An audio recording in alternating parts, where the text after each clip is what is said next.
चंदन बोल रहा हूँ, मेरे साथ मनीष हैं। हम इस वीडियो में जानेंगे कि बीएचयू में पढ़ाई के अलावा और किन-किन चीज़ों को आप एन्जॉय कर सकते हैं। बेसिकली इनके ज़रिए आप स्टडी भी कर सकते हैं। तो स्टडी से अगर हम देखें तो हमारे पास सेंट्रल लाइब्रेरी है, साइबर लाइब्रेरी है, तो इसके बारे में हम मनीष जी से जानेंगे। नमस्कार आप सभी को। तो जैसा कि आप जब बीएचयू में आते हैं फर्स्ट टाइम, गांव से जो बच्चा आता है उनको बहुत सारी चीज़ नहीं मिल पाता उस समय। हुँ, जब यहाँ बीएचयू आते हैं तो फर्स्ट टाइम वो बीएचयू को चकाचौंध देख कर के हैरान हो जाते हैं कि अरे यूपी में खासकर हमारे जो यूपी बिहार से जुड़ा हुआ एक मैक्सिमम बच्चे जहाँ पे आते हैं, यहाँ एक ऐसा भी फैसिलिटी है, यूनिवर्सिटी है जहाँ पे सारे सारे चीज़ प्रोवाइड कराया जाता है एक स्टूडेंट के लिए, जो होना चाहिए पढ़ाई के दरमियान। हुँ, तो सबसे पहले तो आपको बता दें कि यहाँ एक पढ़ने का सबसे अच्छा व्यवस्था साइबर लाइब्रेरी है। हुँ, वहाँ साइबर लाइब्रेरी की विशेषता यह है कि वहाँ पे 24/7 खुला रहता है हुँ, और फुल्ली एसी है, वेल हुँ, एसी। साथ ही साथ हर एक जो पढ़ने का एक केबिन होता है, हुँ, वहाँ पे सिस्टम लगा हुआ है। हुँ, बच्चे उस सिस्टम के थ्रू पढ़ सकते हैं और अपना जो फॉर्म अप्लाई हो या फिर कोई भी ऑनलाइन जुड़ा हुआ, हुँ। वहाँ पे देख सकते हैं। इसके लिए वहाँ पे वाईफ़ाई की भी फ्री व्यवस्था की गई है। यहाँ पर जो साइबर लाइब्रेरी का जो इंफ्रास्ट्रक्चर है वो कि बहुत ज़्यादा अफोर्डेबल हम कह सकते हैं, वो फ्री ऑफ द कॉस्ट यहाँ के स्टूडेंट को प्रोवाइड की जाती है।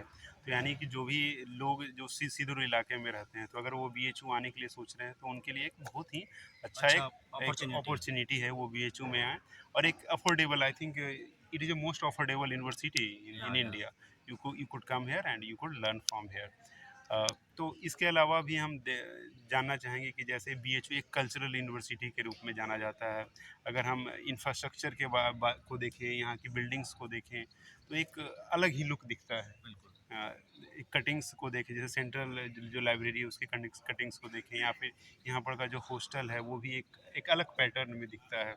तो हमारे पास आर्ट्स को लेकर के वो बहुत ज़्यादा ध्यान दिया जाता है। तो आर्ट से रिलेटेड एक चीज़ जैसे कि भारत कला भवन है, तो भारत कला भवन में भी एक आर्ट का एक अपना एक एक व्यू पॉइंट है, भी हम कह सकते हैं कि वो आर्ट के लिए एक मिरर के रूप में है। तो हम भारत कला भवन के बारे में मनीष जी से जानना चाहेंगे, क्योंकि वो भारत कला भवन को नज़दीक से देखे हैं और उसकी उसके बहुत सारे स्कल्पचर के बारे में वो जानते हैं।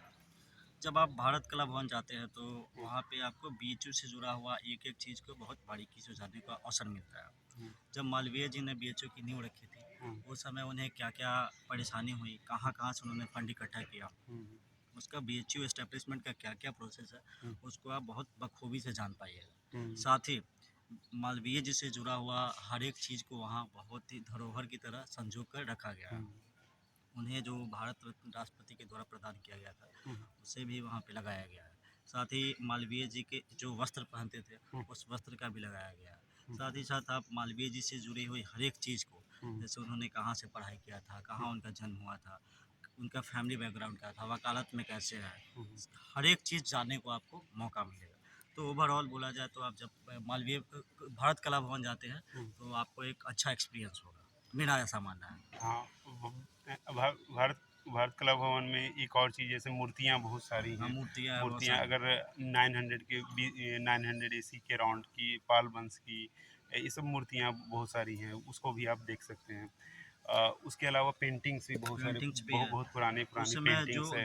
गाँव में जो ताड़ का जो पेड़ होता है, ताड़ का पेड़ का जो पत्ता होता है, हाँ, उस वो पत्ता पे भी आपको बहुत सारे लिखा हुआ चीज़ मिलेगा, इतिहास को जानने का मौका मिलेगा। यहाँ की जो भारत कला भवन है, जो म्यूज़ियम है उसका बहुत ही रिच है। बहुत ही। I think it it is a most Varanasi का एक एक कह सके तो बहुत ही अच्छा लाइब्रेरी, एक समृद्ध लाइब्रेरी म्यूजियम है, समृद्ध म्यूज़ियम है म्यूजियम है, और लाइब्रेरी भी कह सकते हैं। यहाँ की उसका जो उसका सेंट्रल लाइब्रेरी भी उसी रिस्पेक्ट में है, हुँ, हुँ, वो हुँ। भी बहुत ज़्यादा समृद्ध है। उसका टिकट का भी रेट आपको बता देना चाहूँगा, जो बीएचयू के स्टूडेंट हैं उनके लिए फ्री होता है वहाँ पे, और जो बाहरी आते हैं उन्हें ₹20 पेमेंट करना पड़ता है।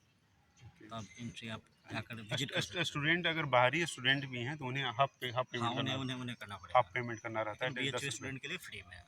हुँ, ठीक है। तो इसके इसके अलावा जैसे कि एक सेंट्रल लाइब्रेरी, साइबर लाइब्रेरी हो गया, फिर उसके अलावा हमने भारत कला भवन के बारे में जाना। अब एक वीटी भी एक बहुत ही रिकॉग्नाइज़्ड प्लेस है यहाँ पर।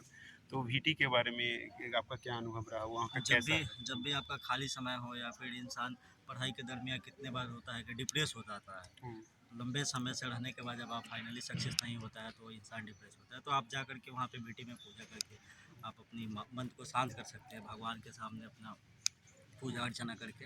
एक वहाँ पे अच्छा धार्मिक माहौल रहता है, तो आपको अच्छा फील होगा थोड़ा। और खाली समय जब भी हो तो आप जाकर वीटी अपने दोस्तों के साथ समय बिताइए, अच्छा लगेगा। वीटी का हम पूरा अगर स्ट्रक्चर देखें तो वो पूरा पार्क टाइप का वो स्ट्रक्चर है। वहाँ आप बैठ सकते हैं घासों पे। फिर वहाँ के जो पेड़ है, लीची का जो पेड़ है, वो घास की जो कटिंग है, वो बहुत ही एक सुखद अनुभव देती है। इसके अलावा हम बीएचयू के कैंपस को देखें तो बीएचयू कैंपस अपने आप में एक पार्क ही है। पार्क ही है। और मधुवन मधुवन भी एक पार्क है। तो आप बीएचयू में इवन आप वॉकिंग को भी इंजॉय कर सकते हैं। तो एक बहुत ही अच्छा अनुभव रहा है। इसके अलावा इसकी वाराणसी की ही एक अपनी एक ख़ासियत है कि आप घाट पे जा सकते हैं, अस्सी घाट पे जा अस्सी सकते हैं। घाट जा सकते हैं, हाँ, वहाँ जो आपको हुँ, अच्छा लगेगा। वहाँ भी बोटिंग कर सकते हैं आप वहाँ पे। हाँ, पूरे पूरे जितने जो घाट हैं हुँ, आप पैदल चल के अच्छा से एंजॉय कर सकते हैं। हाँ, पैदल चल सकते हैं, वॉकिंग डिस्टेंस पर है, वॉकिंग। तो आप इन सब चीज़ों को एन्जॉय कर सकते हैं। थैंक यू मनीष अपना समय देने के लिए। Thank you.